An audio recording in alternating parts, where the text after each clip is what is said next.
In the darkest hour, Julie, who's the real monster here? there's a light that shines on every human being. But one. From director Sam Raimi. Darkman. Welcome to my mini retrospective on the Darkman movie trilogy. In this video, we're going to cover all three Darkman movies, from the 1990 Sam Raimi film to the two direct-to-video movies that starred Arnold Vosloo in the titular role. We're also going to cover some side media that's also related to the franchise as well. This is something that I've been wanting to do for quite a while, because that first Darkman movie holds a very, very special place in my heart, as that came out in the year of my birth, 1990. So I have a lot of nostalgia and sentimental attachment to the original Darkman movie. So with all that being said, let's get started and talk about the classic and underrated 1990 film.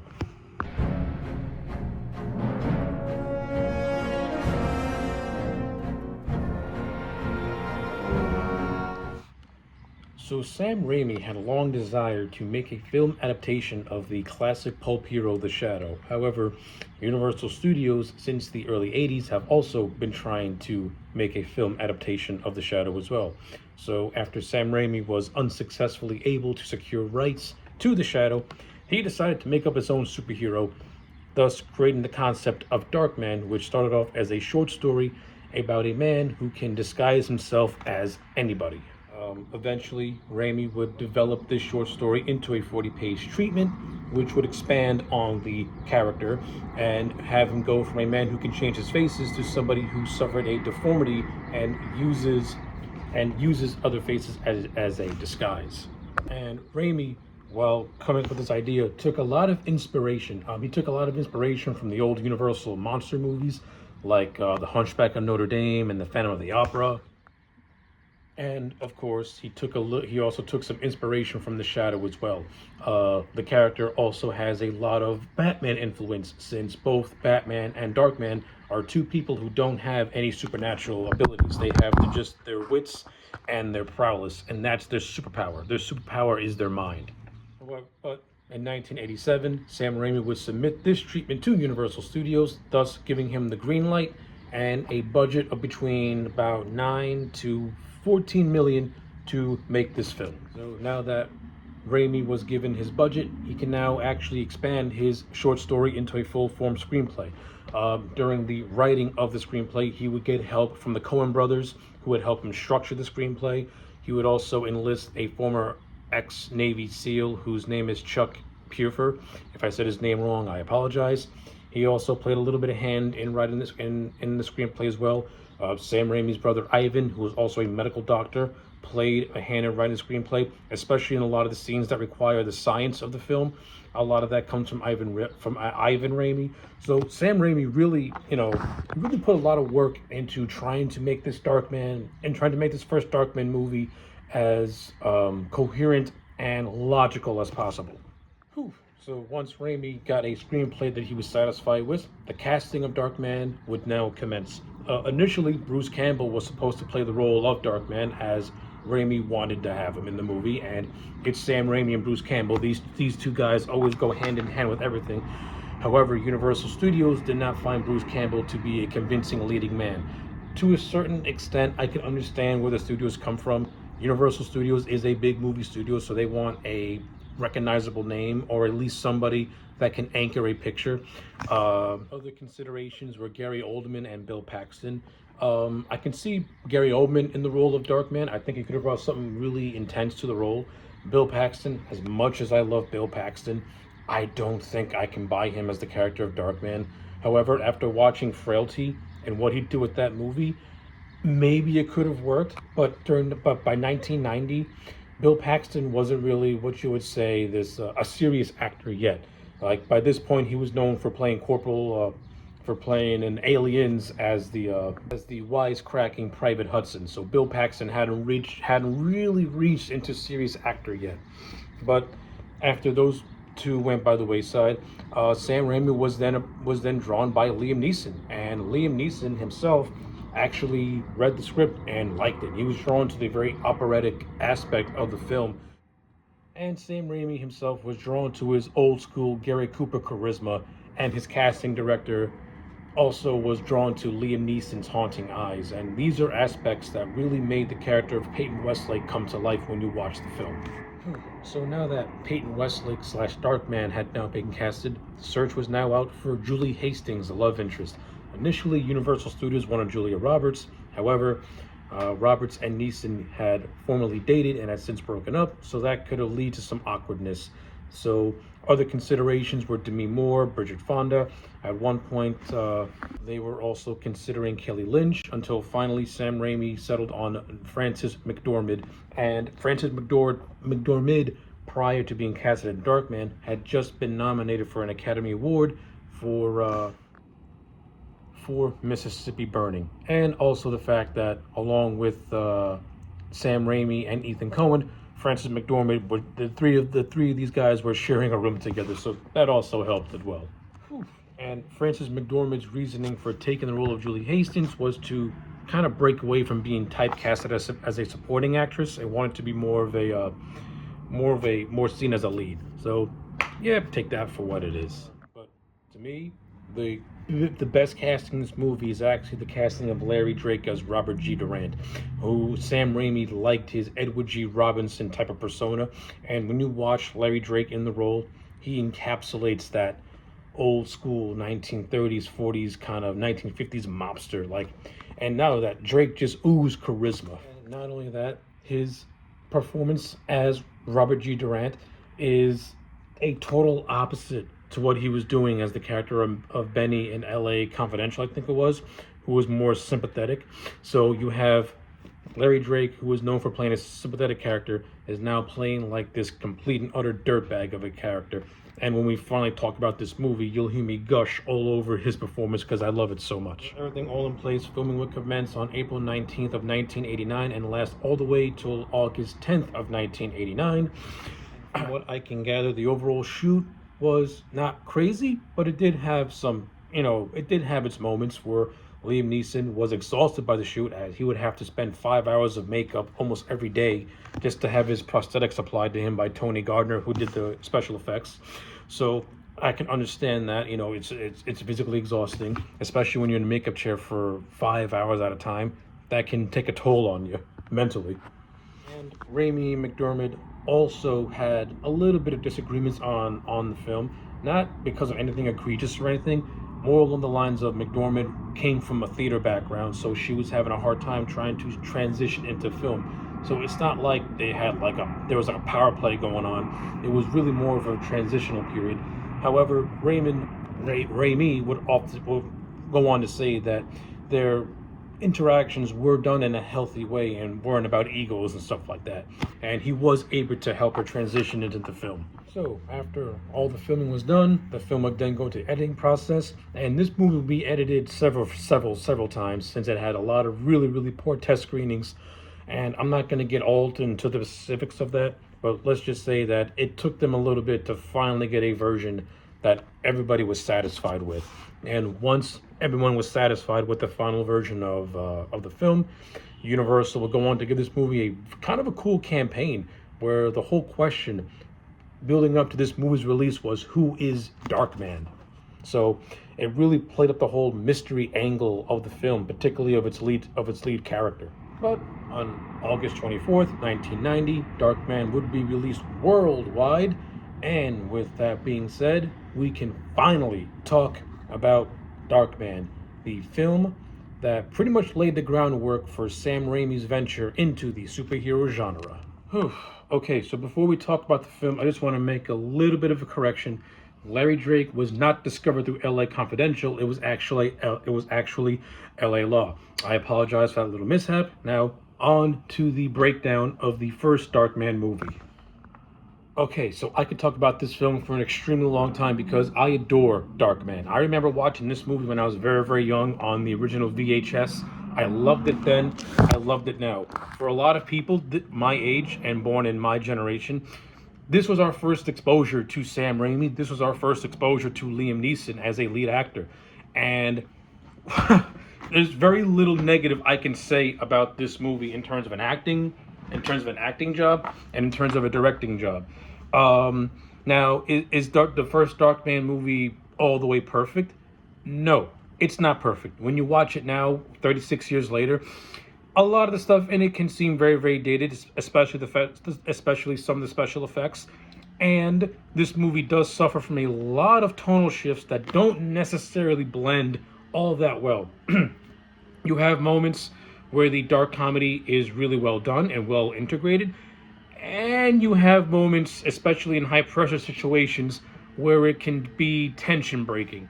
Like, the movie is not all the way perfect, but as a total package, god damn is this thing entertaining and so much fun to watch, even 36 years later. So I'm going to do my absolute best to be as constructive as humanly possible and try not to jump all over the place. I know I am, so let's just leave it at that. So let's just talk about the positives first. My number one positive, to get it out of the way, Larry Drake as Robert G. Durant. This man puts in an awesome performance. I love Larry Drake as Durant. He has just that right amount of menace. He has just that right amount of just that slimy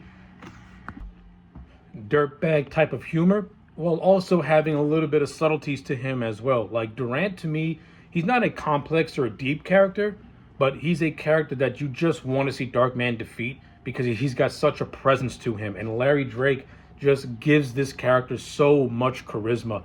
And the perfect encapsulation of Larry Drake's performance is really the cold open of the film, where he attacks another mobster by the name of Eddie Black, where him and his goons wipe out Eddie Black's entire team, and then Durant tortures Eddie by chopping off his fingers.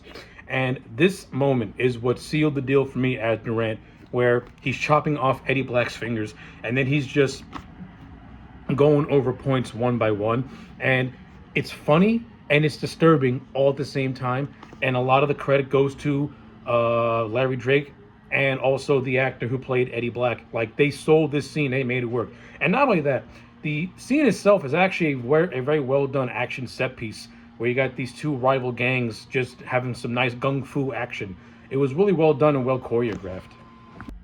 So after we get a rocking opening prologue, we get the opening credits, which is by far, to me, the most underrated opening title sequence of any movie is Darkman, because you have that excellent music by Danny Elfman, which of course takes a lot of inspiration from his score from Batman '89, but at the same time it has its own, like, almost superhero-ish / universal monster type of quality to it, where it also has a tragedy to it as well. Like, the music in this movie is perfect.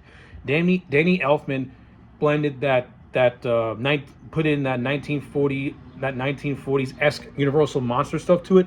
He took a little bit of the superhero element to it, and also a little bit of a tragedy to it. He blended it all together, and you get an opening theme and an opening title sequence that just completely sucks you into the film. And then the movie starts proper when we're introduced to Peyton Westlake, our lead protagonist, played brilliantly by Liam Neeson in his first lead role. Peyton Westlake is probably one of the most underrated protagonists in film history, particularly the Liam Neeson version of the character, because Liam Neeson brought such just an interesting quality to this character. Like, Liam Neeson understood the assignment when playing Dr. Westlake. Like, when you see him as his normal form, he's ambitious, yes, but he's not somebody who wants to, like, rule the world or somebody who wants to make a quick buck. He has a noble cause. And that cause is creating synthetic skin to replace burnt tissue.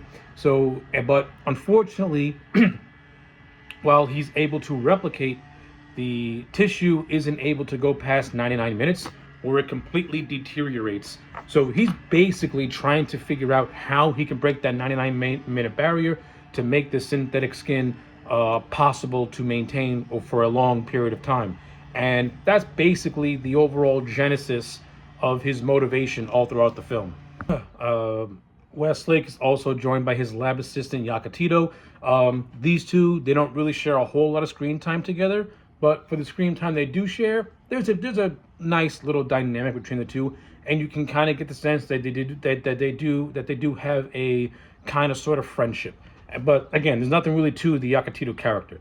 But the biggest piece of Peyton's life is his relationship with Julie Hastings, played by Frances McDormand. Liam Neeson and McDormand have got really, really good on-screen chemistry as Peyton and Julie. Like, you want to root for these two. You want these two to get together. You know, Peyton is a struggling scientist, while Julie is a budding attorney at a big firm. So her career is just getting off the ground. So when Peyton makes his initial marriage proposal to Julie, she is hesitant at first. Not because she doesn't want to marry Peyton, because you can clearly tell that she loves and cares for this man, but because she has her own personal goals that she wants to accomplish. So that comes into conflict with Peyton a little bit. So after we get our scenes with Julie and Peyton and the establishment of their romance, which again, these two actors have just got a natural chemistry with one another. It feels like Peyton and Julie just because that's just how good Nielsen and Francis really are in these roles. We're also introduced to Louis Strack Jr. And my biggest criticism of this movie is that I don't really see the necessity for Louis Strack Jr., who was revealed to be the overarching villain of the film. I don't really care for him being the overarching villain. To me, personally, I would have just combined Strack and Durant together as one character, and then I think the film would have been better off for it, and that's just my opinion. But the whole thing when it comes to Julie and Strack is that Julie is, like I said, she is an attorney, but she comes across this document known as the Belisarius Memorandum, in which certain people are being paid in bribes. And she pretty much finds out quickly that Strack is responsible for these bribes, but Strack, using his charm, tries to paint it in a way where it's nothing really malicious, but something that's a good stepping stone for the city of the future that he's trying to build. He also makes reference that this memorandum is very, very nefarious, and certain peoples will get their hands on it, even if they have to kill to get for it. This is where we then transition to Westlake and Yakatito, who are still doing their experiments, but after the lab has a power outage, a breakthrough happens. That breakthrough is this: the synthetic skin that Westlake has been trying to perfect, it goes past the 99-minute barrier and it lasts. So, meaning that Westlake thinks that the synthetic skins are photosensitive. So he has to find out how he can make it survive in the light. The synthetic skin can survive in the dark, but if he can harness whatever that darkness holds and apply it to the light, then boom, Westlake is going to be the man that creates synthetic skin and can help a lot of people who are in dire need of it. And then Durant and his men enter his lab, and this is by far the most darkest scene of the whole movie, is where Durant and his goons torture Westlake and Yakatito. So before I describe the scene in general, let me talk about Durant's game, because I love Durant's game. They have no soul. They are soulless people. They're inhuman. However, they got a lot of just charm to them. They have a sadistic charm to them, which you can't help but like. You have Dan Hicks, who plays the character of Skip. He's known for having one leg because his prosthetic leg is actually a machine gun. And of course, Dan Hicks has worked with Sam Raimi before in Evil Dead 2, where he plays the hillbilly. You know, Baba Joe, where are you, girl? I love Dan Hicks. He's great in this movie. You also have Dan Bell, who plays the character of Smiley. You can recognize Dan Bell for appearing in both the Wayne's World movies as one of Wayne and Garth's friends. He's known as Smiley, and he's just constantly laughing. He has some of the most funniest moments in the film. His dialogue is limited, but he doesn't need to say anything because Smiley is just recognizable for being just that, a smiling psychopath that laughs from time to time. Like in a previous life, Dan Bell could have been a very interesting Joker. Then you have Guzman and Paulie. They're okay. Ain't nothing really to those two. They do have some. Paulie has a memorable moment later in the film, and as the same with Guzman, who has two memorable moments in the film. But in terms of being compared to the likes of Skip and Smiley, and to an extent Rick, there's nothing really to them. Speaking of Rick, who I think is the most interesting, Rick is played by Ted Raimi, and you can tell that he's kind of sort of new to Durant's group, But at the same time, and this was actually confirmed in interviews with with Larry Drake, there's a little bit of subtlety to Rick and Durant where the film doesn't say it, but it drops clues that maybe Durant has a thing for Rick, and there are certain moments in this movie from Durant's actions and his reactions to certain things involving Rick, and to certain characters talking about Rick, about how Durant feels about Rick. You can kind of get the notion that Durant may want Rick in a very just, let's just say, interesting manner. But the movie never really spells it out to you. It really leaves it up to interpretation with context clues. But I like it because it adds an extra layer to Durant as a character and also gives a little something to Rick as a character. So with all that being said about Durant's goons, let's talk about the scene. So yeah, Durant and his gang, they invade the laboratory. They pretty much suffocate and shoot Yakatito as he's struggling for breath. And then this is the most famous part of the movie where Durant's goons torture and disfigure Peyton. First, they take away his hands, where his hands get burnt to a crisp, and then he gets dunked into acid. And the person who does the dunking, is Rick. Rick is the one responsible for really disfiguring and scarring Westlake with that vat of acid. And then Durant puts the final piece of the puzzle by lighting up flammable gas, and then you have the iconic moment with the with the lighter and the duct that goes back and forth. And what makes this so tragic is that as the gang is leaving, once they find and take the Belisarius memorandum, Julie pulls up and she has a moment where when she gets out of the cab, she looks up at the window and you can tell that she could possibly accept Peyton's proposal for marriage. And of course, this leads to the iconic moment where Peyton, who is scarred and just destroyed, is crawling to the lighter, trying to move it away so that way he doesn't die in the explosion. But just as he makes it, boom, probably one of the best explosions in cinema history happens. Practically done, looks fucking amazing. Peyton flies 20 feet in the air and crash lands into the river. And yes, Julie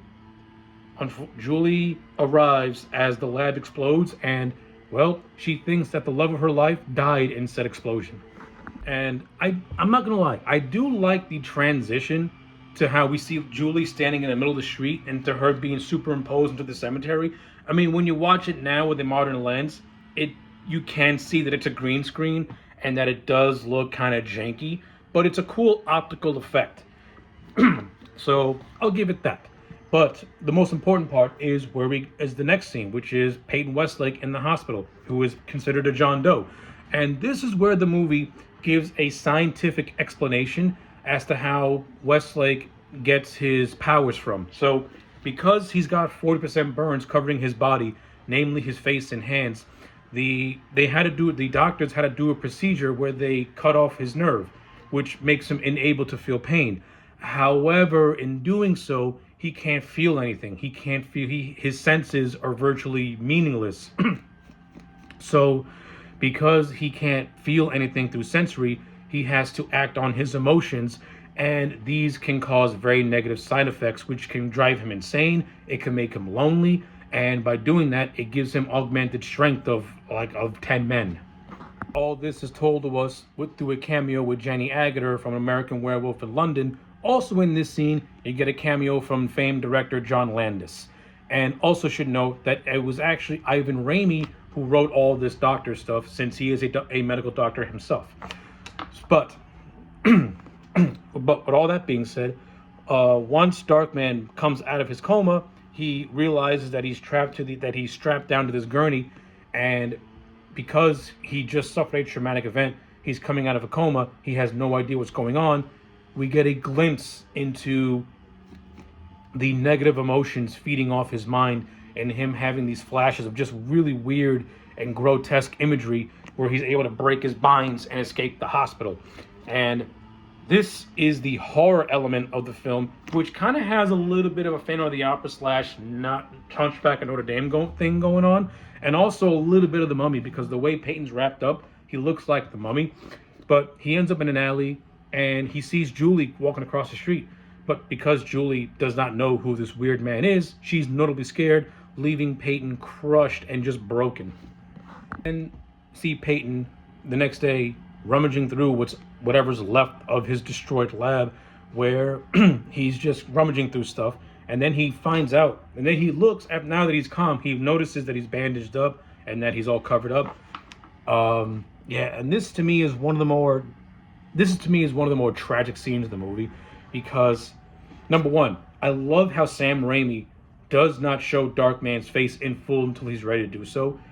We see we see Peyton start to rip the bandages off, and then the camera slowly pans out of the way, out of view, which I thought was great because we're not ready to see what it looks like just quite yet. But Liam Neeson's performance at seeing his disfigured face for the fourth time, oh, it is so gut-wrenching, because you can hear the pain and just the anger and sadness in his voice. It's awesome. But evidently, this leads to Peyton taking refuge at this abandoned steel mill, where he turns it into a makeshift lab. And as he's trying to recreate his face, he notices that it's damaged. So he has to pretty much wait about a month or so for the damage to get repaired. But in doing so, we get a montage of him trying to perfect the synthetic skin to no avail. He just can't break through that 99-minute barrier. And then we get another just emotional scene where Peyton is doing his thing. He's looking through his stethoscope, trying to do his science thing. And while he's doing that, his hand catches fire. And at first, he doesn't notice it because he can't feel it and he's marveled at that. But then once he puts it out, he has that gut-wrenching reaction where he pretty much says, "My hands, they took my hands," meaning they took his ability to feel. And as a scientist and as a human, if you can't feel, there's nothing. You can't feel that emotion. You can't feel anything. It pretty much renders you hollow. And this is Peyton very subtly realizing that he is not the man he once was. He has become something totally different, almost like a sadistic parody of himself. Whew. So once Peyton realizes this, it is now time for him to pretty much go on the prowl, or just go out into the world, but hiding in the shadows while staring and watching Julie. However, at the same time, the plot of his revenge for what was done to him also takes form. So while he's at this gala, now mind you, Peyton is hiding in the vents, and he's only here because he wants to see Julie. But because of his disfigurement, he obviously can't. But at this gala, he also notices Rick and Durant. And yes, he has those memories of Rick killing Nakatito and of Durant ordering his goons to pretty much leave him for dead and destroy his life. And this leads to one of my favorite parts of the film, where Westlake tortures Rick in the sewer, and he has that great line. And Ted Raimi, by the way, as Rick, is fantastic. Like when he's killing killing Westlake, he's got like a little bit of a geeky and almost like a nerdy / geeky menace to him. And then when he's being tortured by Darkman, you get that classic just wormy Ted Raimi cry for help, where he just acts like a little pansy. And Liam Neeson has one of my favorite lines, where after Ted says, "I told you what his name was, I told you everything," and Darkman's like, "I know, Rick, I know you did, but let's pretend that you didn't." I love that part. That shit is fucking hilarious. I can watch that for hours on end and never get bored. And this leads to Darkman pretty much shooting Rick up through the sewer through a manhole cover onto the street. How did the force of a steel manhole cover not give this man a concussion or kill him is beyond me. But that's beside the point. Rick's end comes when he gets smushed by a truck wheel, and no more Ricky. And then we transition to a scene where Darkman is spying on Durant's men.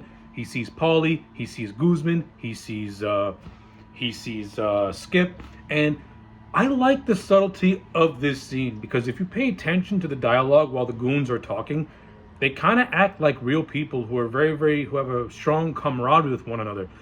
Like I said, like these characters are one-dimensional. There's not really anything to them, but Sam Raimi was smart in having these subtle scenes of them acting like real people, because it makes them feel real. Now, again, he doesn't make them likable or anything, but he makes them feel like real people. So that way and it kind of gives you an understanding about them as well. But ultimately, this scene leads to Westlake disguising himself as Paulie, and this is where and this is where Raimi gets to be creative and gets to have fun, because now Westlake is infiltrating Durant's gang by impersonating his goons, and the first person that he's going to impersonate is Paulie, because Paulie is known for making money pickups. So after Westlake uses chloroform to knock out Paulie and render him just motionless and have a nice long nap, he then takes the guise of Paulie. He goes to the pickup spots. He has his interactions with Guzman and with Skip. And the whole premise of this is that they don't know what happened to Rick. They can't find Rick.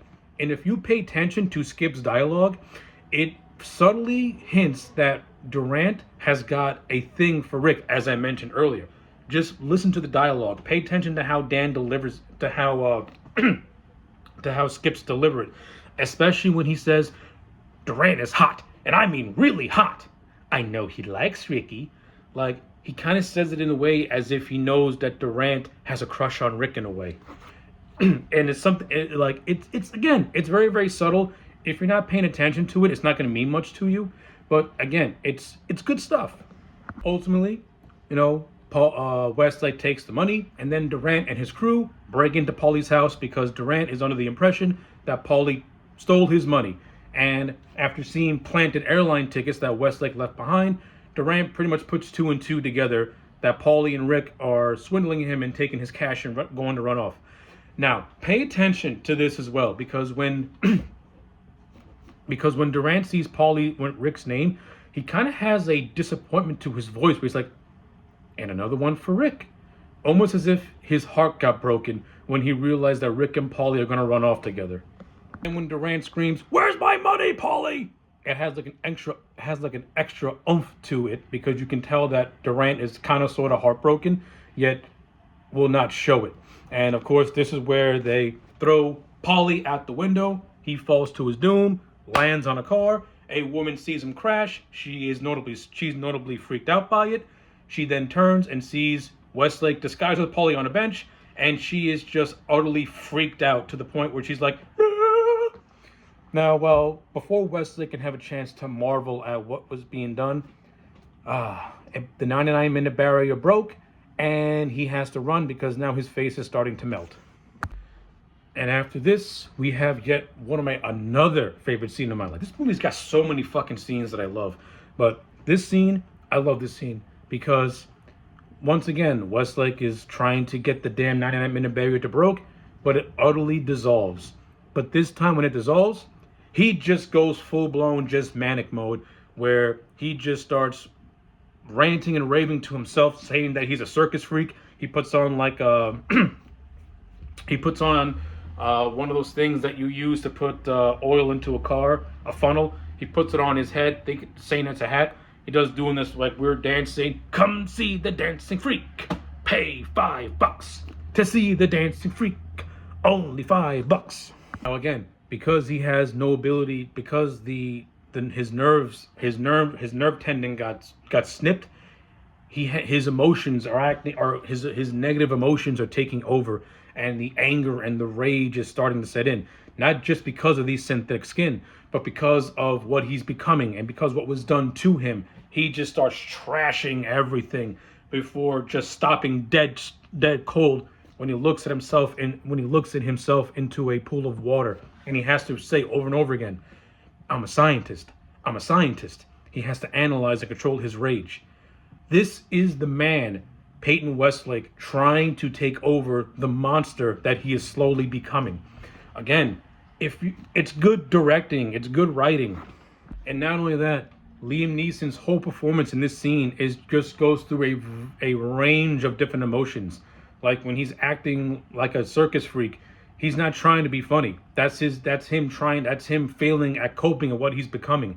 And then when he finally sees his reflection and repeats to himself that he's a scientist, that's basically his emotions coming down, and him trying to just gain some sort of composure over himself. Again, excellent performance by Liam Neeson all throughout the film. especially in this scene, Sam Raimi's directing is fantastic because he blends the drama and the dark comedy. So you're both laughing, but you're laughing very, very nervously, and then you're being hit with an emotional punch when he realizes that he has to maintain whatever humanity he has left. But ultimately, this leads to his face finally being recreated, and we have probably one of the most emotional and tender moments of this film, where Julie is visiting Westlake's grave, and then she sees a figure then she sees a figure standing by a bunch of trees, and I like how Raimi directs this scene as if Julie is having like a little bit of a hallucination, but then she realizes that no, this ain't no hallucination. That is Peyton standing right in front of her.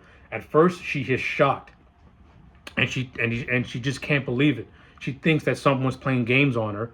It's very, very subtle. But when she realizes that it is Peyton, oh my God, does the reunion hit you? And the music of Danny Elfman is just so good when it swells up to that crescendo. So good. Now, because Westlake is using a synthetic skin, he can only be with Julie for 99 minutes at a time. But we get a nice little scene where Westlake basically has to lie and say that he survived the explosion, but he was in a coma and is now in therapy as a way of trying to cope with that. But also assures Julie that he is back. But also mentions that to Julie in a little bit of a way that what would happen if I was horribly disfigured? Could you still love me? And Julie doesn't really know how to react to that. But she doesn't react in a gross that way. It's kind of reacts in a way a normal person would, where like, I don't know how I would react because you're not grotesque looking, so I don't know. but Westlake feels, assured with that in a way. So now that Peyton and Julie are now reunited, Peyton can continue his quest for revenge, and now he's starting to infiltrate Robert Durant. And I like this scene. Durant's on the phone talking to Guzman. We see him shining up his finger collection. But outside the gate of the house, we see Westlake spying on him, trying to capture a Volks recording so that way he can impersonate Durant, which he does to succession. And this is another fun scene as well. Like, we actually see how Westlake is able to mimic the people he's going after. He listens to voice recordings. He listens to them over and over again until he tries to get the rhythm down. He expertly takes photographs of these people so that way he can get the most accurate depiction of them as possible when he recreates the synthetic skin for them. He examines their posture and the way they move, the way they talk, the way they act. And Raimi shows us all this stuff, and it makes Westlake a smart man using wits to do this. So, after Westlake as Durant holds up a convenience store while purposely being on camera, so that way Durant can be taken out of the picture momentarily, Westlake, disguised as Durant, makes his way to Chinatown as a way to score more money to fund his research, and also as a way to continue to fuck with Durant. And this is the part of the movie, again, that I love and brilliantly showcases Larry Drake as an actor. We are basically watching Larry Drake act like Liam Neeson, and to me, he does a phenomenal job acting. All the actors who have to mimic Liam Neeson when he's disguised as them, they all do a great job, but I think Larry Drake does the best job out of them all. Like, seeing Drake, act as fake Durant is something to watch, because when he plays real Durant, he plays somebody who is just self-assured and someone who is not going to take shit from anybody. But when he's playing fake Durant, he has to put on an act. He has to put on a facade. And there's subtle clues that Guzman may think that something's not like the other with his subtle facial reactions to how Durant is acting and stuff like that. And it's very well done. And one of fake Durant's best scenes, and when he's talking to this guy called Hung Fat trying to get money, he does a little terror tactic where he lights a shortened cigar and then he places a burning match under his skin, and you see it burning through, and that is enough to make Hung Fat be like, "Okay, Bob, you win. I get you your money."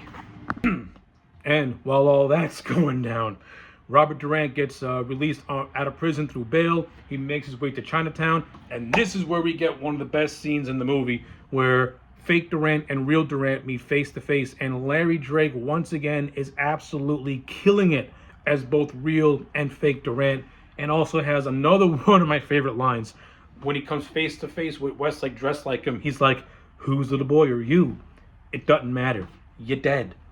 Great moment, great line. And it ends with Durant getting knocked out. Now, we're led to believe that real Durant had knocked out fake Durant because when he walks up to Guzman, like, "The son of a bitch set you up with the cops, and you let him get away with the cash." But his the facade is broken when his face starts to bubble up because, again, the 99-minute barrier. This is what leads to a little bit of a chase with Guzman, Skip, and Durant. Now, I feel bad for Guzman because he got knocked out by fake Durant, and then when real Durant came to, Guzman's trying to like apologize, and he gets back, and real Durant backslaps him too. Like, poor Guzman is trapped in a situation that he has no control over, and he's getting his ass kicked by everybody. I'm not saying you had to feel sympathy for him, but it's kind of funny in a little bit of a way. So yeah, the goons chase and lose, and that's about it. Westlake makes his escape. Now, it should also be noted that this was actually the final scene to feature Skip.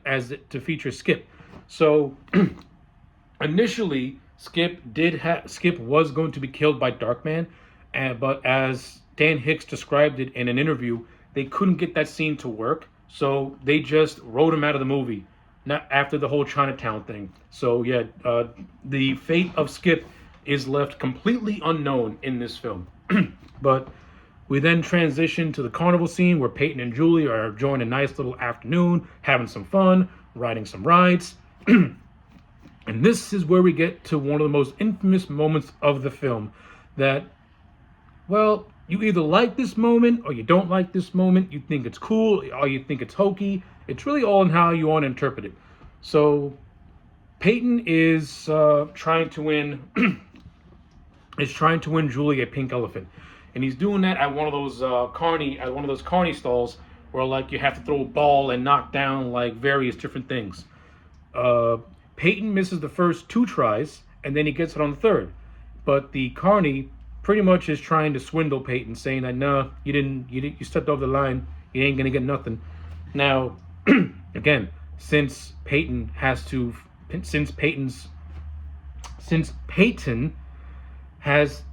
these enhanced emotions, his anger is starting to feed off itself, and you can see the anger building and building and building and building. But at the same time, he's doing his best to try and keep his composure because Julie's with him. But once the carny worker calls him a weirdo and tries to push him, Peyton goes completely apeshit, breaks the man's fingers. The fingers look rubbery. It does break the movie because it doesn't look real enough. I think Sam Raimi lingered on it a little too much, but that's not the point of the scene. The whole point of the scene is that Peyton lost control. He broke this man's fingers. He's scaring the shit out of Julie. He then throws him through the stall, and then you get the famous line of him trying to give Julie the elephant. He's like, "Take it, take it, take it, take the fucking elephant." This is another scene that I love because his face starts to bubble right in front of Julie, and this is where Julie finally starts to realize that Peyton has been lying to her the whole time about the whole therapy stuff and things of that nature. And this is where Peyton makes his run back to his hideout and Julie follows him. And then you get another emotional scene where Julie finds Peyton's synthetic skin face just melt right in her hands. And she realizes that Peyton's been lying to her. She realizes that that there is something wrong with him. She wants to help him, but Peyton is afraid to come face to face with her because of how he looks, because of what's been happening to him. But Julie legit wants to help Peyton. She wants to be with Peyton. And this moment is further emphasized where she confronts Strack Jr. and virtually breaks off whatever relationship that they're on the verge of having because she's loyal to Peyton. Of course, Strack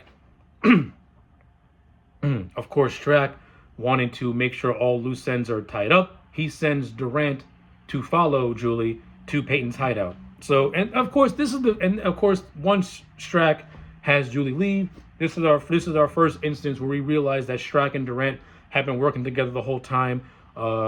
Peyton was killed in the explosion just as collateral damage because Strack had wanted the document, and it just so happened to be in Peyton's lab slash apartment. So he basically sends Durant to finish the job. And this is what leads to probably the most epic action sequence in the entire movie. It's virtually the entire third act, which is Durant picking off the remaining members which is Westlake picking off the remaining members of Durant's gang one by one. First, he starts off with Guzman by knocking his ass out, and then putting fake masks on him as a way to throw off the goons until Guzman's eventually killed by Smiley in a very fun moment. And then and then Westlake, disguised as Smiley, walks up to him, and Smiley's and Dan Bell's reaction at seeing himself, and Dan Bell acting as Liam Neeson while seeing the real Dan Bell. Like, you have to watch the scene because I get chuckles out of it. I legit do. And then and then Westlake starts beating the piss out of Smiley, and after every punch he says, "You have been a bad boy." Again, this movie's got so many good one-liners. Its movie is so gold-ridden with stuff. Yeah, basically Peyton beats the shit out of Smiley, and then once he's done with that, he then makes his way to Durant. They have this epic chase on the helicopter, but while all that's going on, Smiley comes through from his beating, realizes that the place is about to explode. He thinks he's about to save himself, but it's revealed that he's just been looking at a holographic image the whole time. The steel mill explodes, with Smiley still inside. And then the final encounter between Durant and Westlake can begin. And this whole thing is absolutely so much fun to watch. I both love it and have criticism for it at the same time, because this is where this is where Raimi tries to incorporate a lot of humor into this action set piece. Now, again, it can come across as kind of tonal. Like, there are moments in this film where the one-liners do work, like when he's beating up Smiley and torturing Rick. That's where the one-liners work. But for some reason, when he's going after Durant, they seem kind of forced. Mainly because we have a moment where Westlake, who is hanging on by a rope while in the helicopter, he crashes into a building and then just says, "Excuse me," to a bunch of people. But the way he says it, I don't know, it seemed kind of awkward. Like, it makes the whole thing feel awkward and tension breaking. It's almost, this is where Raimi is going more into his slapstick routine, and for the tone of Darkman, it's not necessary. It does break a lot of tension in this chase scene, especially this one goofy moment where Darkman, while hanging through the rope, is on the highway, and then you have this really awkward road runner moment, and you'll know it when you see it. It just looks so weird. But aside from all that stuff, Durant trying to shoot and kill Darkman is absolutely fun to watch. Him exploding a police chopper with a fucking rocket launcher is great to watch as well. And Durant's eventual end, where Darkman's able to latch the cable onto a truck and the helicopter just explodes onto an overpass. So much fun. Explosion. Satisfying end to Durant's character. And Westlake has another great one-liner where he tells Durant, "Kiss your ass goodbye and burn in hell." Good stuff. I love it a lot. So, to me, that is basically the end of the movie in terms of the overarching villain, which to me really is Durant. However, we get to the official climax, which is, so when Julie went to go visit Peyton, she gets abducted by Durant's men under the orders of Strack. So now Julie is in Strack's possession, and they go to this city of the future that Strack has been trying to build, and he's doing that through bribes and stuff like that. Hence the Belisarius Memorandum, the MacGuffin that got the ball rolling on this movie. So now they're going to this construction site. We see Durant there, who looks beat up and got scarred. So I like how the movie kind of tries to throw you off where, oh, so Durant survived the helicopter crash. Oh shit. But it's revealed that this was Westlake disguised as Durant the whole time because and you kind of get the notion that Strack knew that it was that it was Westlake because Strack tells Durant about his kids, and Durant says that his kids look up to him, and Strack says, "You don't have any kids, Robert." That's pretty much where Westlake showed his hand, and this is where we get a full blow view of Westlake's burnt face, and Julie sees it for the first time, and of course she's initially horrified at what was happened to him, but the makeup by Tony Gardner looks absolutely fantastic. This makeup looks gnarly, it looks disgusting, but it's so damn good. The practicality of it all is great. But ultimately, this third act is okay. Julie becomes a damsel in distress. Peyton has to go through Strack, and then Strack's little henchman who eventually falls to his doom.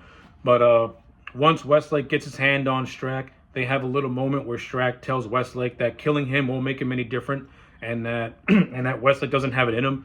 However, unbeknownst to Strack, Westlake, he's accepted what he's become, and he basically has become, let's just say, emotionless to killing people who deserve it, and he lets Strack fall to his doom, and he is dead.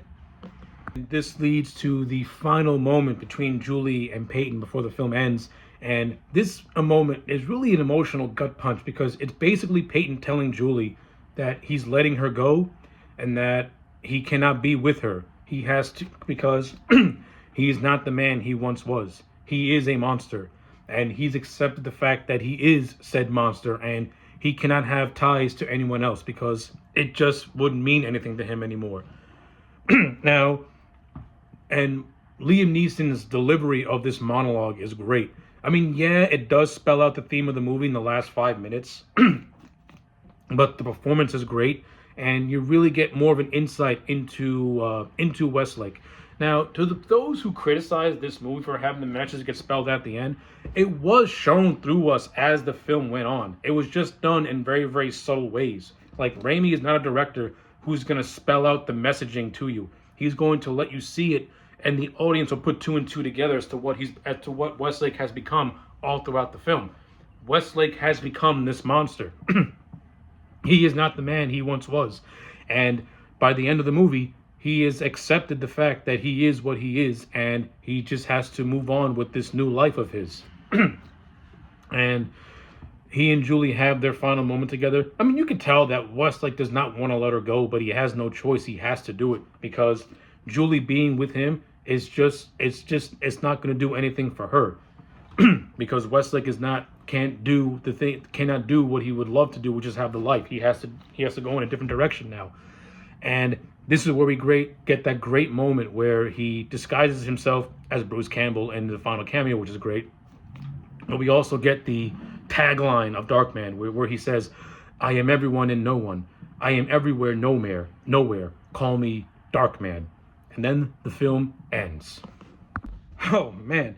Yeah, as you can tell by this rundown of the film, I love Sam Raimi's Darkman. This movie is fucking kick-ass. It is awesome. So good. So good, so good, so good.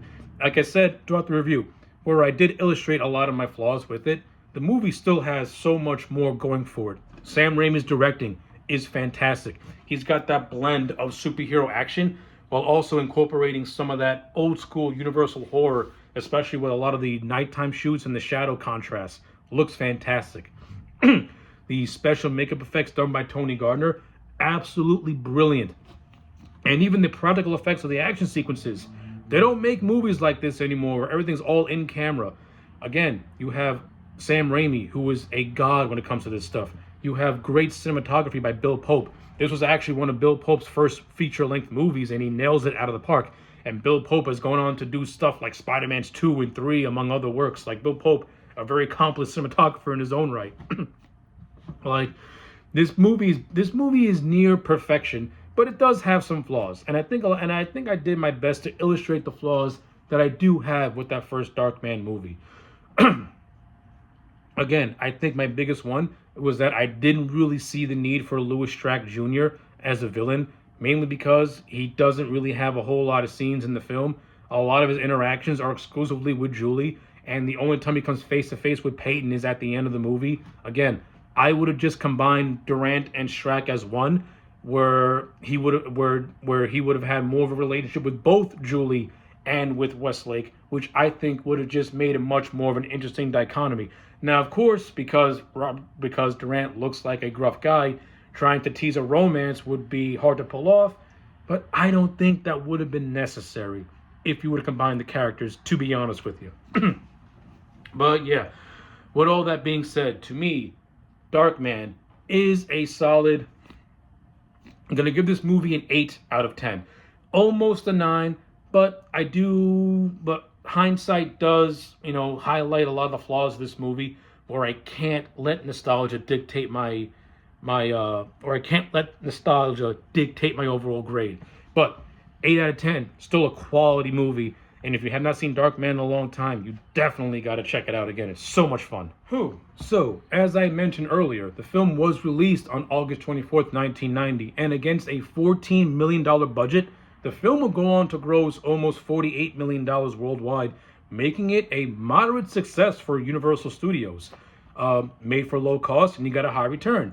The studio pretty much liked what they got from Darkman from its theatrical run. But Darkman made a lot of its business and a lot of its money through video rentals, especially through Blockbuster. And this would plant the seeds for what would to come with the 2 direct-to-video sequels. That's right. The Darkman sequels will be the first sequels to feature-length movies done by Universal Studios. And on July 11th, 1995, 5 years after that first movie saw its release, we would get that first direct-to-video sequel with the return of an old nemesis.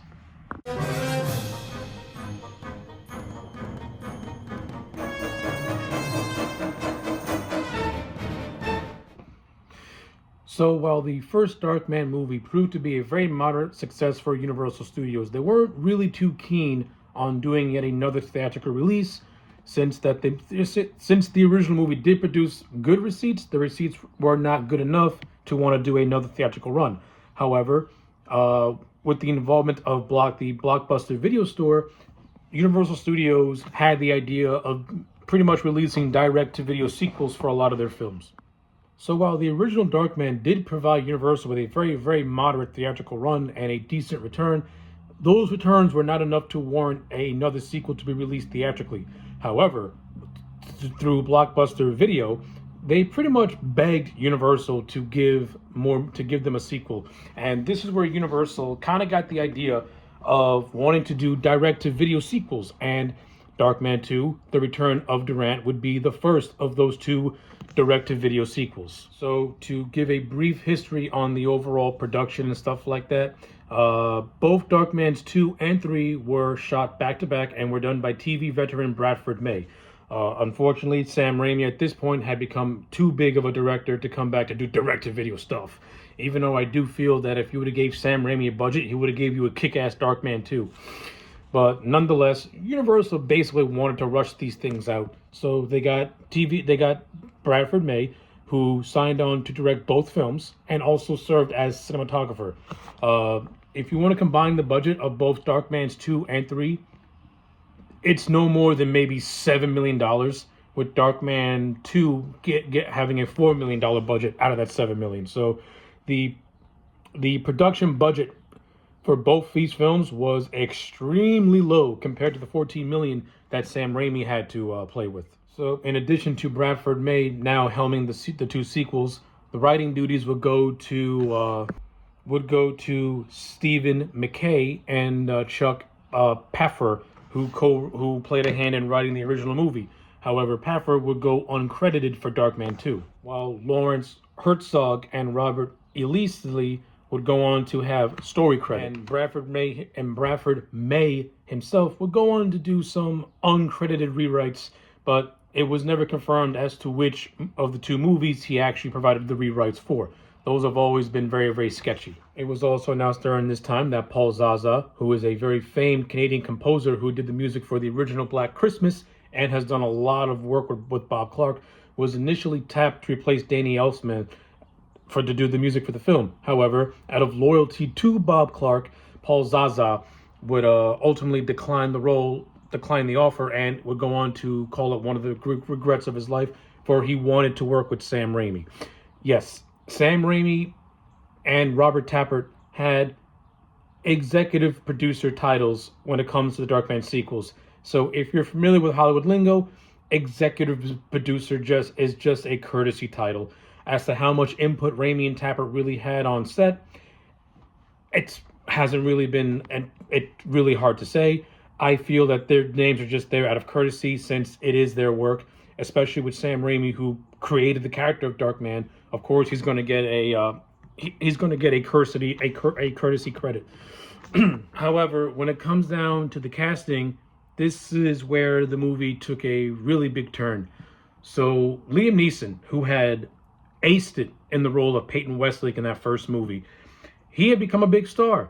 It was actually his role in Darkman is what pretty much got the ball rolling on his career. And around this time, he was doing Schindler's List for Steven Spielberg. So he would be replaced. And the man that would replace Liam Neeson would be Arnold Vosloo. Arnold Vosloo is really well known for playing Imhotep in both The Mummy and Mummy Returns. But he got the role of Darkman while he was during production, I believe, of Hard Target, the Steven Seagal movie. And with all due respect to Arnold Vosloo, and when I deep dive into the film, he's not a bad actor, but he's no Liam Neeson. And I'm just going to leave it at that for now. So with all that in place, filming for both these movies can now take place in Toronto, Canada. And this is where a lot of stuff got a little bit shaky. So the initial shoot was, one of the films was going to be shot first. There was going to be a fourth week break, and then the second film would be shot. However, during this time, the Northridge earthquake took place, and that extended the film shoot. By extending the film shoot, Larry Drake had other commitments, and he couldn't do his portion of filming. So Darkman II, which was The Return of Durant, was initially supposed to be Darkman III, Durant Returns. And when you watch the movie, it would make more sense for this to be the concluding chapter instead of bringing Durant back so soon after killing him off in that first movie. But I will expand upon my dislikes on this movie momentarily. But in essence, Larry Drake's movie, which was initially supposed to be filmed second, ended up being released first, and that caused a lot of just continuity errors and confusion and things of that nature. And just one more final bit before we talk about the film proper. Tony Gardner did not return to do the makeup for Darkman 2. Instead, duties would be held together by K&B Studios. Now, of course, if you know K&B, they're very, very popular Hollywood makeup effects studios. They're known for doing tons and tons of horror movies and all the works, have worked with every single director you can put your name on. You know, Greg Nicotero, Howard Berger, and Robert Kurtzman. Like, these guys have done things from like Nightmare on Elm Street, Halloween. They did everything. The big budget productions, everything. So you know, getting them on board, especially at this time as they were just merging, you know, it was fine for what it was. It should also be noted that for every mask that Arnold Vosloo wore throughout this film, they all cost around 10 grand a piece. So yeah, that's a lot of money, especially for a small production that was only $4 million. That's a lot of money.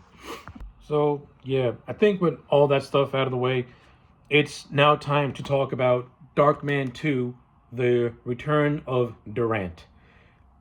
Okay, let's try and go through this as quickly and coherent as possible. Okay, so when it comes to the Darkman sequels, I do not have the same reverence that I do for that first movie. Not saying that the Darkman sequels are bad, they just don't really hit like that first one did. And when it comes to Darkman 2, The Return of Durant, that pretty much encapsulates a movie that is just not bad, but just serviceable. Like, Darkman 2 is a serviceable movie. So I'm not going to dwell on this movie like I did for that first movie, because the first Darkman movie is just so rich with stuff when you actually break it down. The second Darkman movie, it just really acts like a standard action movie. I mean, yeah, it does do some repeats of that first movie. Bradford May does try to emulate Sam Raimi in a lot of aspects, but you can tell that Bradford May is doing an imitation of Sam Raimi visuals because they just feel manufactured and lifeless. They have no creativity. And that's really how I feel about Bradford's May directing and cinematography in this movie in general. It just lacks any creativity. Like, this movie feels like it was made for TV. It doesn't have any interesting visuals. It doesn't have any creativeness to it. It just has a workman-like feel. Now, that's not inherently a bad thing, but it also doesn't create any interesting dynamics in a story that doesn't really have much to offer. Because the story of this movie is as follows: Robert Durant, after having his helicopter crashed into a brick overpass that exploded, somehow returns. You know, just like Palpatine in the Rise of Skywalker, somehow Robert G. Durant has returned, and the movie does a bad job, or just glosses over how he survived the helicopter crash in general. So, yeah. See, the first Darkman movie, it tried to keep itself grounded. I mean, it did have a lot of silly moments in it, but it mostly tried to keep itself grounded. Darkman 2 is where it goes into full-blown just Looney Tunes, over-the-top cheesy, borderline campy stuff to it. And then it'll give you moments where it tries to go dark, and it just creates like a tonal shift. I mean, but it's not to say that this movie is all the way bad. Like I said, I don't think Darkman 2 is a bad movie. I just think it's a serviceable movie. When all said and done, I think Arnold Vosloo, who takes over the role from Liam Neeson, he does an okay job. He doesn't have the on-screen presence of a Liam Neeson, nor the charismatic appeal, but he's okay in the role. And that's really all I can say about Arnold Vosloo, is that he's just okay in the role. I mean, Vosloo has a couple of decent scenes as the character, like the opening chase scene that gets the movie rolling. It was okay. It was well done for what it was. Nothing spectacular, but nothing bad either. I mean, that was fine. He has some decent scenes with certain members of the cast. Two that really stand out to me. Well, he has this subplot going on with this reporter played by Kim Delaney, named Jill, who works for this thing called Street Copy, which is this movie's satire of sensational journalism. But the character of Jill wants to break out and become a real reporter, and she does this by going against her bosses and covering the story of Durant, who has reemerged as the new crime boss, who has reemerged, and basically Peyton and her work together to try and bring down Durant until she's killed in a car bomb. I mean, that's basically Jill's story. But they have some decent scenes together, and Jill herself is a interesting character when compared to the rest of the protagonists in this movie that I'll cover in a second. But yeah, I thought Jill was okay. I thought Kim Delaney put on a decent performance. Her and Arnold Vosloo do have some decent scenes. Like, I like the scene where Peyton first meets her in the newsroom. They have a nice scene. They have an okay scene in the Chinese restaurant, and then they have a scene in the post office where Jill discovers that Peyton Westlake is still alive and is Darkman. And now, as a kid, I used to like this scene because I thought Arnold Vosloo was putting in a lot of work and was putting in passion. But when you watch it as an adult, he's both underacting and overacting all at the same time, if that makes any sense. And I understand it because his facial makeup in this movie, it's not as organic looking as it was in that first movie, and you can tell by the budget constraints. So there are a lot of instances where Vosloo is talking, but the makeup's mouth isn't moving, so it just comes across as awkward and janky, and you can tell that he's being ADR'd, and it doesn't feel right. But as an overall scene, it's okay. And then you just have the final scene where Jill breaks her story. Peyton is leery about it because he feels that it's going to have repercussions. Little does he know that those repercussions happen straight away, because once Jill breaks that story, she's instantly killed in the car bomb, like I said. And that pretty much wraps up her character. So, to me, one of the more interesting side characters is pretty much killed off at the 1 hour mark of an hour and a half movie. And then you have these other characters, which are David Brinkman and his sister. The character of David Brinkman, he's a scientist like Peyton, who is also trying to perfect polymer skin. So Peyton and David, their first few scenes of them just meeting each other and working together to try and break the the 99-minute barrier. Unfortunately, David has his own subplot where Durant and his crew are trying to buy out his factory for land development. And of course, after Brinkman denies, he is then killed by Durant and his goons in a scene that rips off the entire first movie where Durant where Durant and his goons attack Peyton. Like this scene in the sequel is almost a shot for shot, with the exception of maybe changing a few things. That's basically that. So yeah, I think the character of David Brinkman, he did have some potential, but the movie didn't even scratch the surface because you could have gotten some mileage out of Peyton and David working together as these two scientists.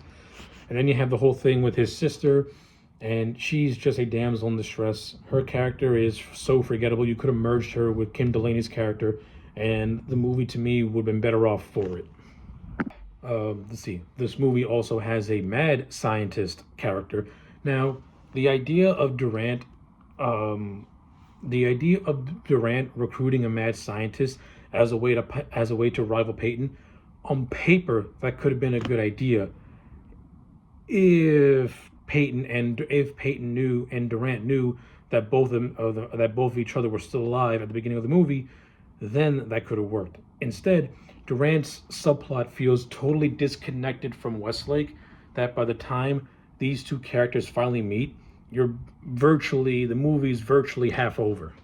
Like Westlake and Durant don't really meet until like maybe the last 30 to 25 minutes of the film. So that entire time, their storylines feel totally disconnected because Durant is trying to get his criminal empire back on track. He recruits this scientist whose name I can't remember because he's completely just uninteresting, as a way to create these new weapons for a modern age, and you get laser guns and stuff like that. It just feels so hokey and dumb, and I don't like it. And then you have Durant's goons, who are just forgettable. Like, they're not as memorable as the goons in the first Darkman movie, who had like their own distinct personalities and you knew exactly which one was what. In this movie, with the exception of maybe the character of Eddie, because he can basically do math on the spot, and the character of Ivan, who is a white man playing a Russian and putting on a very bad, over-the-top Russian accent. All the other characters are just completely and totally forgettable. Like, to me, they just blend in. And that's a shame, because when you watch Darkman 1, Dan Hicks' character of Skip was never killed. So the character of Eddie realistically could have been Skip. Now, Dan Hicks has also gone on to record that he didn't really have much interest in returning for sequels. So, but if he would have came back, I would just made the character of Eddie Skip, and so at least we can get some closure to that. And not only that, I can buy Skip being Durant's right-hand man over Eddie, who's just bored, who's just nothing really going on there. Like, there's nothing going on with these goons in general. And then when the movie tries to give you scenes of getting into their personal lives a little bit, it just comes across as forced and flat. But to me, the saving grace of this movie is really the return of Larry Drake as Robert Durant. Like, just like he did in that first movie, Larry Drake steals the show in Darkman 2. Now, at the same time, he is very overexposed in this movie. And where Durant had a lot of subtleties in that original movie, he comes across here as more over the top and more cartoony in this one. Again, Larry Drake is clearly having a fun time and he's chewing up the scenery. He has a lot of funny one-liners and some good character interactions. But yeah, you can tell that this Durant feels totally different than the one that came before him, who felt more ruthless and had more of a sardonic sense of humor to him. But yeah, aside from those gripes, I still feel that Larry Drake gives this movie a lot of personality, because it's not getting it from its visuals, and unfortunately, Arnold Vosloo is not a strong enough actor to anchor it. Doesn't have the emotional gravitas that a Liam Neeson had. And this kind of makes me wonder, though, what if Sam Raimi really did come back to do a Darkman 2? Would he have brought back Durant? Would he have taken the story in a different direction?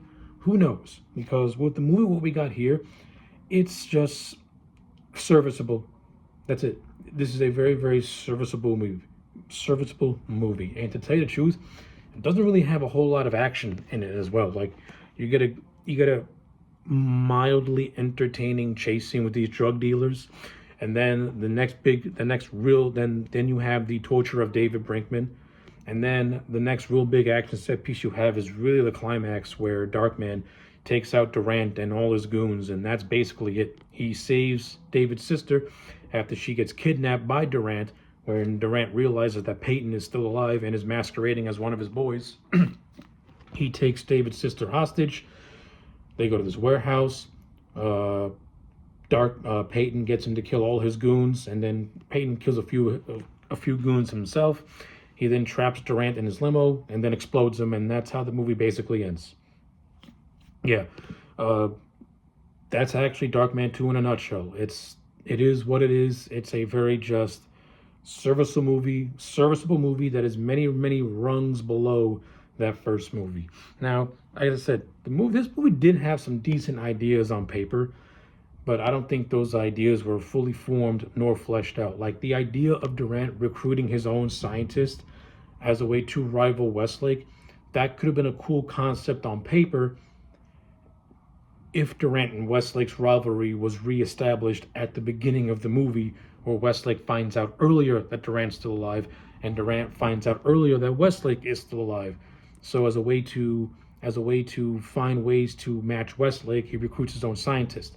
That could have been a cool story if that was one of Durant's motivations, which in this movie it's not, because like I said, Durant doesn't really meet Westlake again until like the last 25 minutes. It is a cool moment when he realizes it. That is pretty fun. I get that. I do like it.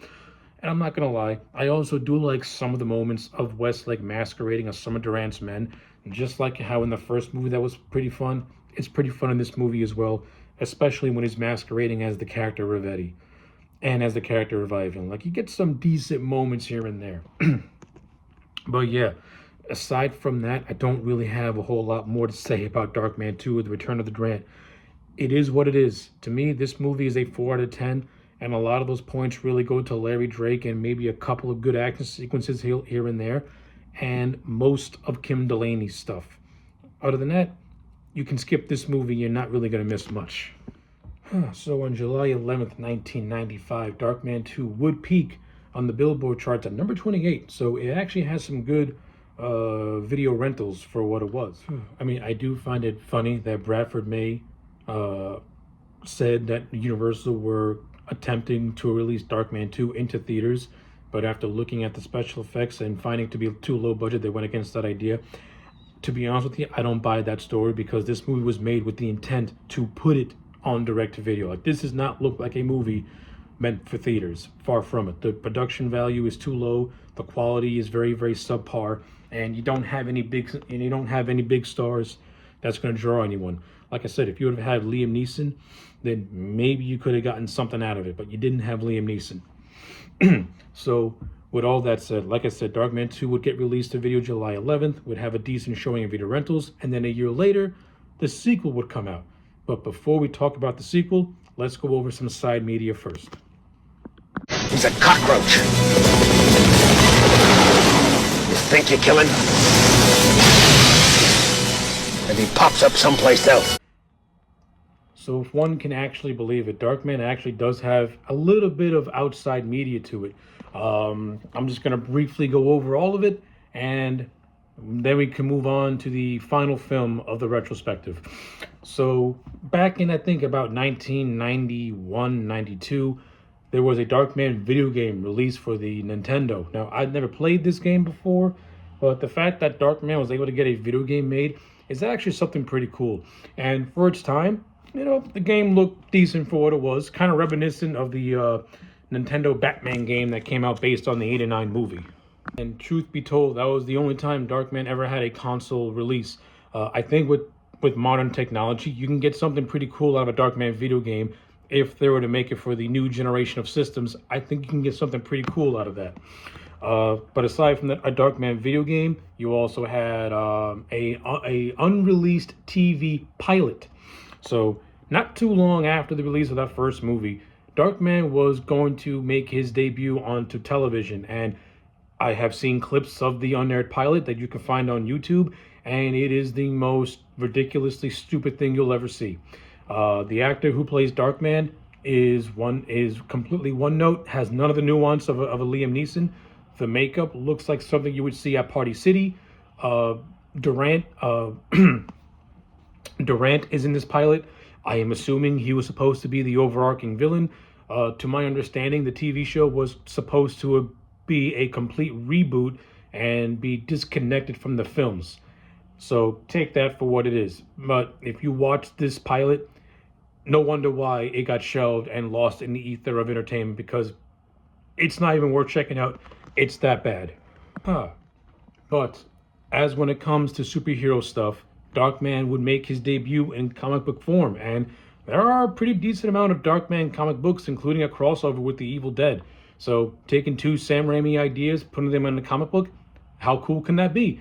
Now, I've never read any of the Darkman comic books, but after doing my research, I kind of want to seek out that Darkman Evil Dead crossover, because that just sounds extremely intriguing and very interesting in terms of a read.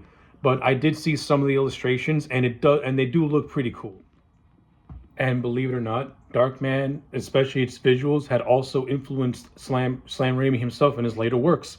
If you watch the original Spider-Man movie with Tobey Maguire, after Peter gets bitten by the spider and he starts hallucinating, it has special effects that are totally lifted from Darkman 1, and they look pretty cool, I ain't gonna lie, especially with a much more bigger production budget. So, like, I feel that Darkman has left its mark in terms of the media. It's not a giant footprint, but it does have a sizable amount of content unrelated to the movies that are worth seeking out if you want to seek them out. So, yeah, I guess with all that being said, let's just get right into it and conclude the retrospective with the final installment into this trilogy.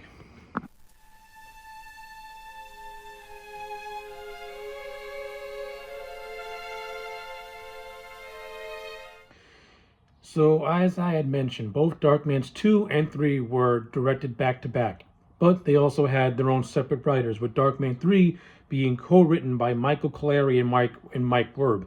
If those names sound familiar, they are the men that gave us the classic action movie John Woo's Face Off with Nicolas Cage and John Travolta. And if you've seen Face Off, that movie is 100% pure 90s cheese, but yet is so good.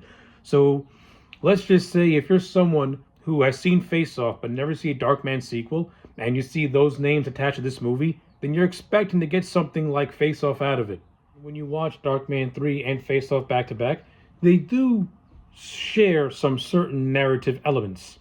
And it should also be noted that Dark Horse comic writer Mark Verheiden, who also co-wrote The Mask, also provided some rewrites for the third Darkman film as well. And as I mentioned earlier, that due to some production hiccups, this movie was initially supposed to be the second installment, but due to the earthquake and Larry Drake scheduling, the release dates and order got flipped around. As far as Darkman 3's filming, Bradford May directed both these movies, so there isn't really much to add in terms of the overall production of this film. So let's just get right into it and talk about the concluding chapter of the Darkman Trilogy with Darkman 3, Darkman Die. Okay, so like with Darkman 2, I don't really have a whole lot to say about this film. I think that it's a vast improvement over what came before it, but at the same time, Darkman 3 has its own issues, for it does introduce some interesting elements and some good ideas, but it doesn't even come close to exploring those elements and ideas, and it kind of makes this a very frustrating movie to watch, because you can see that this movie could have actually rivaled the first movie as something that could have been pretty good. Now, in terms of what the final movie ended up being, it's okay. Like, it's decent. It's an easy watch. It's not boring. Like I said, it does introduce some pretty interesting ideas. especially with Darkman as a character and with the villain Peter Rooker, who, if Peter Rooker didn't have the certain additions added to his character, then he would have just been another Robert Durant, only it would have been a poor man's Robert Durant. However, by casting Jeff Fahey in the role, which I think who is this movie's saving grace, you actually get a character that isn't the same ilk as Durant, but also has his own distinct personality. And Jeff Fahey, in general, is just so much fun to watch as the villain of Peter Rooker. He gives him such a manic and crazed charisma. You can't keep your eyes off him. He chews the scenery. Like, Jeff Fahey knew the assignment when he was doing Darkman 3. Now, for the ideas that I mentioned that I thought were actually good on paper but not fully explored, I like the idea of Rooker having a wife and a daughter and him being a distant husband and a father. And I like the idea, especially when Darkman poses as Rooker later in the film, how he grows attached to Peter's wife and his child. Like, you can get the sense that Peyton is developing these romantic feelings for Rooker's wife of Angela, and that he's developing these paternal feelings for his daughter Jenny. Like, this is cool. This is a cool idea on paper, because Darkman, he's somebody who can't feel pain, but he can still feel emotions. But those emotions, they drive him to the point where he gets very, very angry. But now he's feeling different emotions. He's feeling emotions that he's not felt since that first movie. Those are the emotions of longing to be with somebody. Those are emotions of love, and that's something that Darkman has not felt since he was with Julie. On paper, that's a great idea. It adds something different to Darkman. For somebody who views himself as a monster, he's still a human being, and he still has those feelings that are still buried within him. And I like I like the idea of Angela and the daughter bringing those emotions out. Again, I don't think the movie even comes close to even toying or playing with those ideas. I mean, we do get some really, really good scenes. Like, I love the scene. I love the birthday party scene, which is a great setup. I also like how Bradford May followed it up with Darkman posing as Rooker going to Jenny's play where they're doing Beauty and the Beast, which is a nice parallel to how Westlake is feeling about Angela and Jenny. But again, I don't think the film did enough to really, really explore the idea, which I thought would have benefited it and would have added just another dimension to a movie that just becomes just another action movie. And that's really what Darkman 3 is. Like, the dramatic beats of this film are 10 times more interesting than the action stuff, because I overall think the action sequences in the film, while they're good, they're just not... I'm not interested. Like, I'm not interested in that aspect of Darkman. I'm interested in the more dramatic stuff with Darkman. And I know I keep harking on it. That's something that Sam Raimi got right with that first movie. He knew how to balance out the dramatic side of the character and the action side of the character. And I feel that Bradford May, with both his films, just focused more on the action stuff, and he downplayed, to me at least, the more dramatic stuff, which is the more interesting aspect of the Darkman character. But to his credit, I do like how he did try to explore the more dramatic stuff with the additions of Jenny and Angela. That was a nice touch. To my satisfaction, do I think it was done right in the film?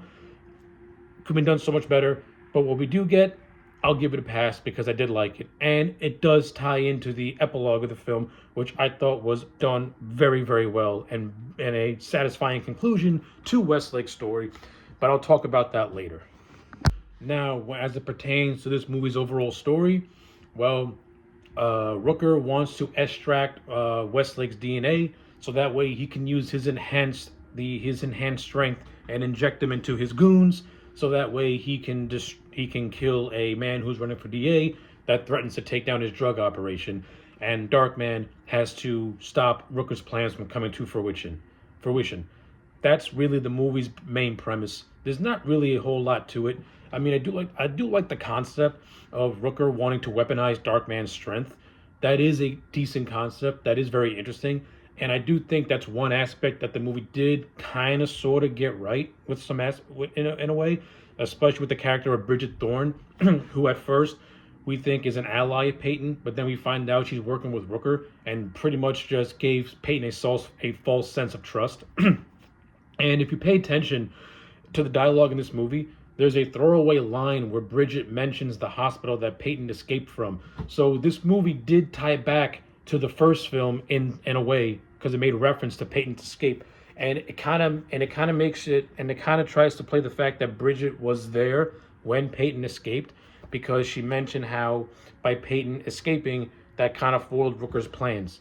So the movie, in a very flimsy and clumsy way, tries to create the impression that Rooker was an overarching villain the entire time, though it's done in a very flimsy way, and I wish the film didn't really do that.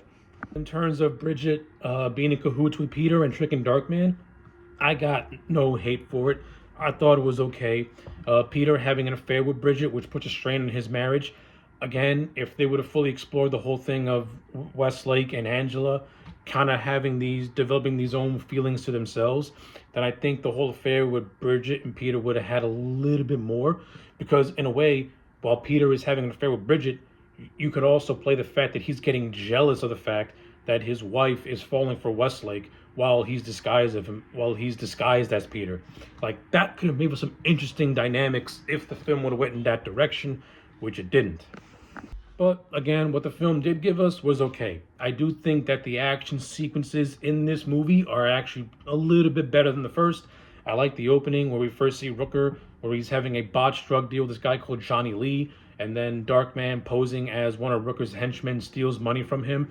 And you get this mildly entertaining chase where Darkman climbs an electric fence, and Rooker is marveled by it because he pretty much says, "Oh, so the Darkman is real." I like that moment. I thought it was cool. And I ain't gonna lie, I like how when one of the henchmen loses his head by a tractor truck, that was actually pretty good. I like the whole chase at this warehouse, at like this abandoned electric factory type thing, where Rooker's men are chasing Darkman all throughout this location. This is after Bridget had tricked Darkman and gave him a false sense of security by implanting this electric thing into his head that can cause him to feel pain, and that's how he gets incapacitated. And this was done under the false pretenses that Bridget can make Darkman feel sensation again. She just tricked him. But yeah, I thought the chase scene was fine. And when you find out that it was meant to get Darkman's adrenaline up, so that way when they extract his DNA, they can implement it into Peter's men, I thought that was kind of sort of clever. That was okay. And then Darkman's escape from that factory where he takes down the henchman, that was fine too. Like I said, I like the birthday scene when Darkman's posing as Rooker. I thought that was actually really cool. I've always loved how the villains of this movie have to act like Westlake, and it's no different here. I love Jeff Fahey pretending to be Westlake while also pretending to be his villainous character. It's good acting, in my opinion. You need good actors to pull that off, and Jeff Fahey, like Larry Drake, pulls it off very, very nicely. Like I said, I like the stuff with Westlake, Jenny, and Angela for what we do get. It's good stuff. The whole subplot of Rooker trying to kill the new DA, that is what it is. That's just added drama. It doesn't really affect the film. And once Westlake thwarts Rooker's plans, we get to the real climax, which takes place at a factory where Rooker hopped up on Darkman power, tries to kill Westlake and accidentally nearly kills his own daughter until he's finally defeated. And this is what leads to the part of the movie that I really, really like. So the first half of this movie, Westlake is trying to perfect his skin. And when he goes to Bridget's laboratory, he uses a DNA sequencer that puts all the pieces in place and puts the DNA in the right order in order for him to perfect that liquid skin, in order for him to perfect the synthetic skin. And he's able to get it up from 99 minutes to over 300 minutes. So he perfected liquid skin. And this is what caused Bridget and Rooker to turn against Darkman. But after Jenny gets injured at the end of the movie, half her face gets burnt. So without any hesitation, Westlake, with the approval of Angela, uses the liquid skin to repair Jenny. What I like about this was that throughout the entire movie, especially towards the end, Westlake is having these conflicted feelings about not falling for Angela in a romantic way, and not having these paternal feelings for Jenny, but he can't help himself. Almost as if he feels an obligation to protect these people because he's falling in. You could tell he's falling in love with Angela. So, in a very selfless, way, instead of using the only liquid skin that he was able to create, instead of using it on himself, he uses it on Jenny. And this reinforces Darkman as a hero, which is what he is. He is a hero. He is a good man. Instead of using it on himself, he doesn't hesitate. He uses it on Jenny. And then you get this really, really good moment where Angela and Darkman are on the rooftop on the hospital. Angela sees Peyton's true face, and she's not horrified by it. And she thanks the real man, which is Peyton Westlake, who's not under the mask, who shows her his real face. It's a good moment.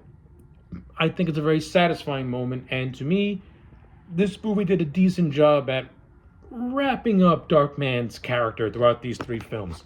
I mean, it was done in a very clunky way in some areas, but to me, I thought the movie ended the way that it should have ended, which is Darkman saving the life of a child and showing his face to a woman that he was falling in love for throughout the entire film, but reinforcing the fact that despite getting her as close as he ever could, he still can't fully commit to it. So yeah, like I said, on paper, Darkman 3 has more stuff going for it story-wise. I just don't think that it was fleshed out the way it should have been fleshed out. I think that if this film had maybe an extra 10 to 15 minutes and maybe one or two rewrites, then you could have gotten a really good Darkman sequel out of this thing, because the ideas are there for something good. They just went surface level, and you're just frustrated while watching it because you can say, yo, there's something good here. You got an actual good story that's in this movie. You're just shuffling your feet in terms of telling it because you're more focused on doing these over-the-top action sequences. Don't get me wrong, they are entertaining, but come on, man, there's something else here.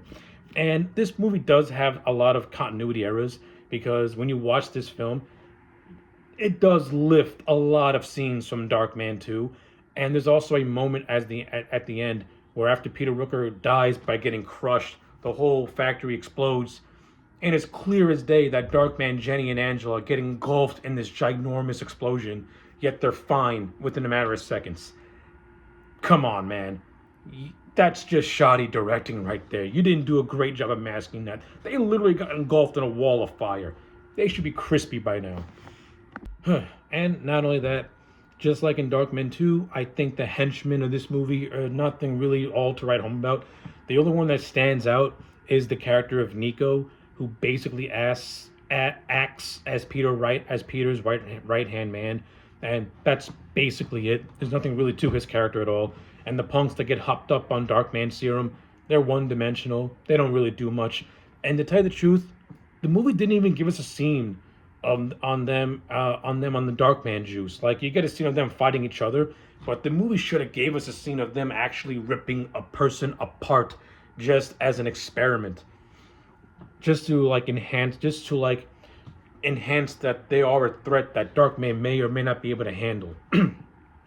So yeah, that basically my thoughts on Darkman 3, Darkman Die. When all said and done, I'm going to give this movie a 5 out of 10. I think it's one step above Darkman 2, yet I can't go no higher than that because it doesn't fully explore the ideas that could have made this a very good movie.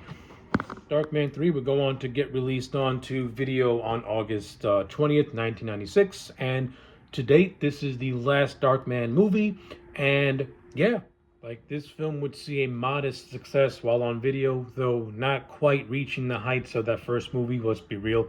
Neither 1 nor 2 were ever going to reach that heights of that first movie. But in terms of quality, Darkman 3 would end up being the better of the sequels, which I tend to agree. But again, like I said, a lot of that has to do with Jeff Fahey's performance. But to Arnold Vosloo's credit, I do think he did a much better job in this film. Just me personally. So, yeah. that's the Darkman Trilogy. Let's move on to the final thoughts and conclusion of the retrospective. So to give my final thoughts on the entire Darkman Trilogy, they're basically this.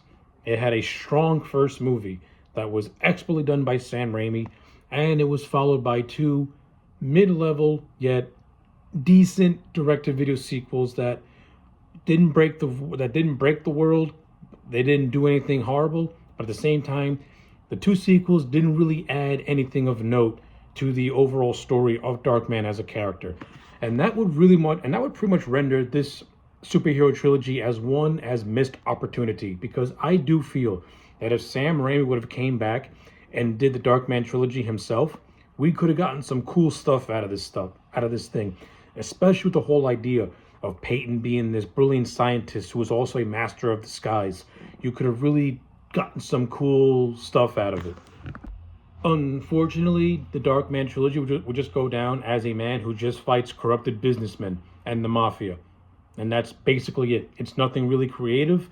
It's nothing necessarily bad, but it's nothing particularly interesting either. It's more like a weak version of Batman or the Punisher. But unlike the Batman and Punisher, Darkman doesn't have a colorful rogues gallery of rotating villains that he can constantly go up against that'll keep his storyline and character fresh. But again, I also don't want to make it sound like this trilogy is god-awful, because I personally feel that the Darkman trilogy, in its own way, is kind of sort of underrated. Again, you got a great first movie, and you do got two sequels, again, as I mentioned. They're not horrible. They do got some good, charming elements to them. But you can also see the noticeable gap without Sam Raimi and Liam Neeson, and that will forever render the two Darkman sequels as wasted potential. Now, in terms of the future of the Darkman franchise, it was reported that Sam Raimi and Universal Studios are looking to reboot the character with a legacy sequel, and Liam Neeson has gone on record to saying that he could be open to returning to the character of Peyton Westlake. Now, this is an idea that I am intrigued by, and it would be pretty cool to see how you can do Darkman with modern day technology and a modern setting, especially if it's going to be a sequel to that first movie and wipe out the two direct-to-video ones. There could be an interesting story there, because the first Darkman movie doesn't leave you on a cliffhanger, but it leaves the story open for so many cool and unique possibilities. But again, you're doing a sequel to a 36-year-old movie, so what do you do with that? What story is there to tell? Does Darkman try to rekindle his relationship with Julie? Do we learn more about Peyton's past, or like what this legacy sequel could entail? Well, we'll have to wait and see if it ever gets made. But in terms of a lasting impact, it gave us Sam Raimi in the superhero genre, and because of Darkman, we got his Spider-Man trilogy, the holy superhero trilogy. So you can't say anything negative about that. Whether you like the Spider-Man trilogy, that's what the personal taste, but we got them. Sam Raimi brought Spider-Man to life, and a lot of that credit has to go to him doing Darkman, because that's where Raimi was able to flex his chops and prove that he can do big budget productions. We got Liam Neeson in his first lead role, and he would go on to give us such great performances in movies like Schindler's List. And then he'd make his return to the superhero genre in 2005 with Batman Begins with Christopher Nolan. And to a lesser extent, it laid down Arnold Vosloo's path to doing the two Mummy movies. So post-mortem, the Darkman trilogy ended up doing good in the long run. So yeah, that is my take and my analysis of the Darkman trilogy. I hope you all enjoyed this retrospective. Like the video and subscribe, and I'll check you back next time for more. I'm everyone and no one. Everywhere, nowhere. Call me Darkman.